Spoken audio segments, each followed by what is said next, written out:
Media and education. Before we start, let's ask the question, how much power does media have over education? And does media actually have power over education? Well, let's start with a few antidotes. Columbine shooting of 1999. What I want to ask you is, what do you remember? Do you remember the victims? Or do you remember the monster met next door? Most of the younger population's memory of this comes from the media, and because of this, and because of the mo- and because of most media attraction were towards the shooters than the victims. We remember the shooters more than the victims. Subsequent memory and legislation put in place, legislation that changed the face of education, were of the made in light of the story the media made. Now to lighten up the mood a little bit. Sororities and fraternities. What is usually depicted? Studious young men and women helping their college communities? Or party animals barely passing school? How Greek life is portrayed in the media affects who joins in and how colleges reacts to partying from sororities and fraternities. Media makes you believe that a large part of Greek life is hazing, and its belief has made universities crack down on hazing practices. What I'm trying to get at is media can affect how we see education, and here's why. But before I get into that, why does this matter?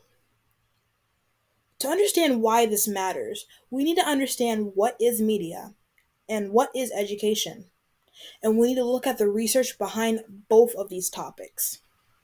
How media in different ways can affect how we see education, and how different forms of media affect education in different ways.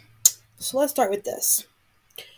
In the book Sociology, Understanding and Changing of Social World Belief, the author Stephen E. Barkin just defines education as this. Education is defined as a social institution through which a society teaches its members the skills, knowledges, norms, and values they need to become a good, productive member of their society. Meaning, education is important in socialization, and we're seeing two different forms of education. Formal, as we have here. Formal meaning the education that you'll get in a classroom, K through 12, college, formal. And informal, basically where you learn everywhere else. And these two forms can be now the informal education. Let's connect this back to media. Media is defined as media is defined as communication channels through which we receive news, music, movies, education, promotional messages, and other data.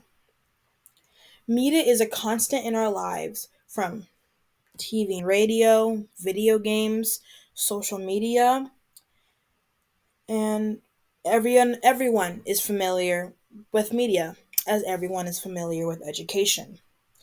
And media has the power to influence everyone's perspective on reality.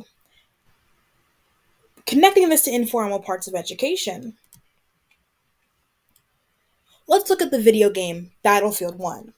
This is a game about World War One, and we can pretty much and people who play this game have probably gotten most of their informal education of World War One from this video game.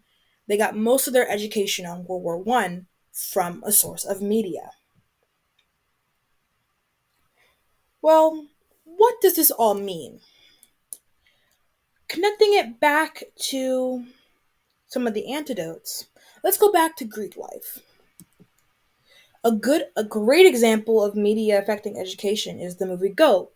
This movie brought attention to harsh hazing situations at colleges, and a lot of colleges have now been cracking down on hazing in fraternities and sororities.